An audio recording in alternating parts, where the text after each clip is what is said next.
This week, a police-involved shooting leaves one man dead and nearly a dozen NYPD vehicles are vandalized. Plus, he put his life on the line for other people's packages. Tell you all about him. Police say a building superintendent was found murdered. Right now, Fox 5's Crime in the City. For our first story, we begin in Flatbush, Brooklyn. That's where police say the superintendent of an apartment building was killed during a physical altercation with a man allegedly trying to steal tenants' packages. Story out of Brooklyn, a building super found dead. Police say that he was murdered. Welcome to the noon. And Bianca Peters, a man found with severe head injuries. Let's get right out to the scene in Fox 5's Lisa Evers in the Flatbush section of Brooklyn. Lisa, what are you hearing about this? Well, Bianca, right now, police are telling us that they have a 30-year-old person of interest that they are questioning in connection with this brutal beating death of a beloved super here in the building that you see right behind me. We know he was 41 years old. Relatives say he was married, he had children, and residents just can't believe this is happening, that this happened, even though this building has been plagued recently by just a rash of package thefts, and the super was trying to keep a lot of people out of the building who would come in and did not belong there and would try to sneak in, through the front door. So take a look at some of this video right here. Now, police were called to 1199 Ocean Avenue just after 8 yesterday morning and found the 41-year-old man badly beaten. He was rushed to Kings County Hospital but didn't make it. A family member here and residents say he was the super of the building, which recently had been experiencing these package thefts to the extent that they posted up a sign by the elevator warning people not to let other people follow them inside, not to answer their buzzer if they didn't know who it was. The NYPD is not giving a narrative yet, but the super was known to confront people who did not belong in the building, which has just gone through so many terrible package thefts. Now, here's what his cousin, who is grieving and very upset, who got the call about what had happened, and a resident told us. Take a listen. Murdered in the front of his house and in his workplace, first thing in the morning, which is so bad. He was good at what he did. You know what I'm saying? He was good at what he did. He was very professional.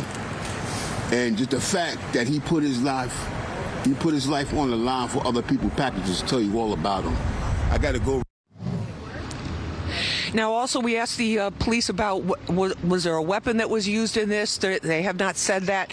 The medical examiner is conducting a full autopsy to determine the exact cause of death. We're waiting for that investigation to be resolved, and also more information about exactly why they are talking to this 30-year-old man as a person of interest, what his involvement in this crime may have been. We'll keep you posted on the latest right here on Fox 5 and Fox Local. We now head to the Upper East Side, where police shot and killed a man who threatened to shoot up a hospital. All that's according to the NYPD. We're following a developing story this morning on the Upper East Side. That's where a police-involved shooting left one man dead. It all happened in front of innocent bystanders. Haley Fixler is on the Upper East Side right now. What have you heard?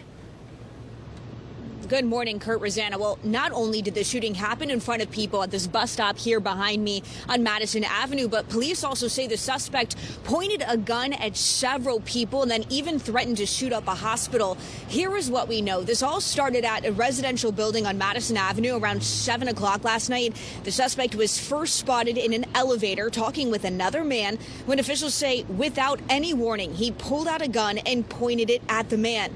The suspect kept pointing it at him until they got to the ground floor and he left the building. He then headed to a nearby deli. Take a listen to what happened next. He goes behind the counter and points a firearm at a deli worker standing behind the counter and says to him, "Call 911. I'm going down to the hospital to shoot it up." The individual steals the deli worker's phone and flees the location. Police say the suspect then went to Mount Sinai Hospital. Now, that was just about a 7-minute walk away from where he was. He's seen on surveillance cameras going inside and then coming back out and placing a gun outside by a tree. The suspect then goes back inside and apparently tells an off-duty police officer who's working security there that he has a gun. That's when he and the officer get into a little bit of a struggle as the officer tries escorting him out. Then the suspect apparently runs off and grabs the gun. That's when officers called for assistance, and the other NYPD officers find the suspect a couple of blocks away. The officers exited their vehicles, and the individual immediately discharges the firearm at the officers, with multiple civilians in close proximity who had just gotten off an MTA bus. The officers return fire and strike the individual. The suspect was pronounced dead at the hospital. Now, we're also told that all of this was captured at surveillance cameras at each of the different locations, and police were wearing body cameras. And of course, this is still under investigation. Down in Soho, police say a suspect on a motorcycle rode up to a 59-year-old man and pulled a gun on him. Police believe he is the suspect connected to at least 17 other attacks spanning Manhattan and the Bronx. Well, a robbery spree stretching across Manhattan and the Bronx turns violent when a suspect opens fire in Soho. And tonight, the NYPD is looking for a person of interest. Fox 8's Duarte Giordino is live in Lower Manhattan with the very latest. Quite the scene, Duarte. Quite the scene indeed. 17 victims so far. And the latest one happened here in Soho on Monday at around 9:15. That's when police say a man on a motorcycle was driving along this street, drove up to a 59-year-old man, then took out a handgun. What happened next is unclear, but the two started struggling and may have ended up on the street. And that's where surveillance video shows that you can see that person of interest limping towards his bike as he gets back on. At least one of his shoes is left on the street. Police say now during this fight, he fired a single shot. He still managed to grab that bag and took off on Charlton. Now, in the screenshots, you can see him dressed in all black, wearing a hoodie, his face mostly covered, standing next to the bike police believe was used in at least 17 other attacks. Now, the pattern started in the Bronx back in September on the 14th when two people on a dirt bike pulled up on a 31-year-old man, flashed a gun, and stole his bike. Over the next several weeks, that robber hit again and again and again across the Bronx and Manhattan. Here's what the pattern shows. Most of the attacks happened during the day between 7:30 in the morning and 2:30 in the afternoon. Almost all of the victims were men, and each time a gun was involved and money, jewelry, or handbags were taken. And each of these crimes happened really fast. Can't overstate that.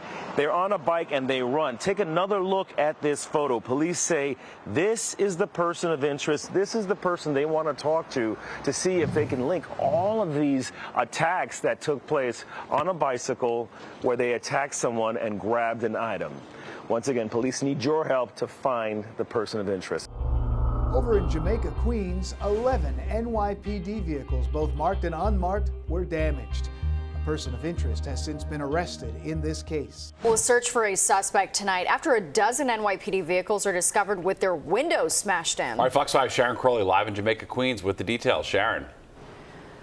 Yeah, we're right next to the 116th precinct. You can see this NYPD cruiser is in fine shape, but 11 police cars were damaged, some of them unmarked. Take a look at some of the video that we got for you. You can see from the smashed windows, it looks like someone threw a rock or something into the windshields, smashing them. It is right next to a brand new building, or a relatively new one, so certainly there are security cameras everywhere.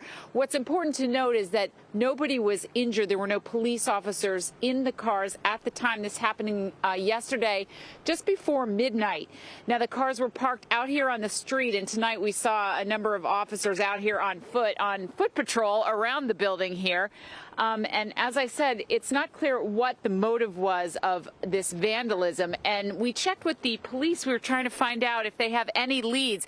You got to figure that they have cameras all over the place, so certainly they'll be able to catch these vandals. We're right next to the LIRR as well, and so there is some foot traffic of people coming off the trains, coming home from work into this neighborhood tonight. But police say the damaged cars were towed away, and right now, tonight, they're just trying to figure out who would do this and why.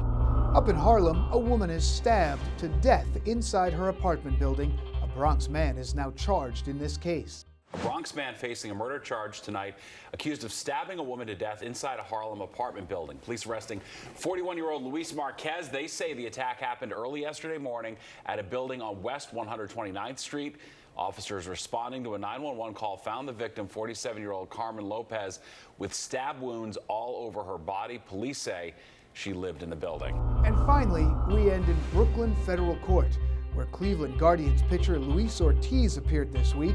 He, along with All-Star pitcher Emmanuel Clase, faced charges related to an alleged gambling scheme concocted to rig bets on games during the season. Cleveland Guardians pitcher Luis Ortiz appeared in Brooklyn Federal Court. He pled not guilty yesterday to charges connected to the MLB betting scandal. He, along with teammate Emmanuel Clase, are accused of taking bribes from sports bettors to ensure the outcome of prop bets on pitches they threw. Ortiz remains free on a $500,000 bond. Clase is due in court. He's due in court today. That's this week's Crime in the City. Subscribe for more at youtube.com/Fox5NY.